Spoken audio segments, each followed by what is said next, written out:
Hi ma'am, నేను divorce కి పెట్టాను. నీకే చెప్పిన నాయన, అయ్యే ఛాన్స్ ఉంది. ఎందుకు డైవర్స్ తీసుకోవాలి? అంత కుతూహలంగా ఉన్నారు. కలిసి ఉండండి కానీ ఎందుకు అబ్బా విడాకులు తీసుకొని తర్వాత బాధపడి వచ్చేది. ఇప్పుడు నువ్వు అబ్బాయి అయితే వచ్చే అమ్మాయి ఇంకా రెండో అమ్మాయి మంచిగా వస్తుందని గ్యారంటీ ఉందా? లేదా నువ్వు అమ్మాయి అయితే వచ్చే మగాడు ఇంకొకటి మంచిగా వస్తాడని గ్యారంటీ ఉందా?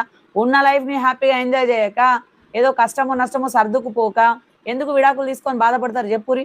పిల్లలు కనుక ఉంటే ప్లీజ్ దయచేసి పిల్లల కోసమన్నా ఆలోచించండి. నేను ఎవరికైనా చెప్పేది ఒక్కటే, అర్థమైందా? అనవసరంగా విడాకులు తీసుకొని ఇబ్బందులు పడడం కంటే, ఒక్కవేళ నా పర్సనే కరెక్ట్ కాదనుకుంటే ఫస్ట్ మనం కరెక్ట్‌గా ఉన్నామా?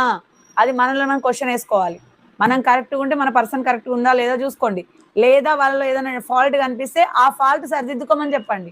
That is life. అర్థమైందా? సర్దుకుపోయి బతకడమే లైఫ్ అంటారు. నువ్వు బంధాన్ని బలపరుచుకోవాలంటే నువ్వు సర్దుకుపోతేనే నీ జీవితం అనేది బ్రైట్‌గా మారుతది. అంతేగాని కోపం వచ్చింది, తాపం వచ్చింది, అలిగింది కూర మాడ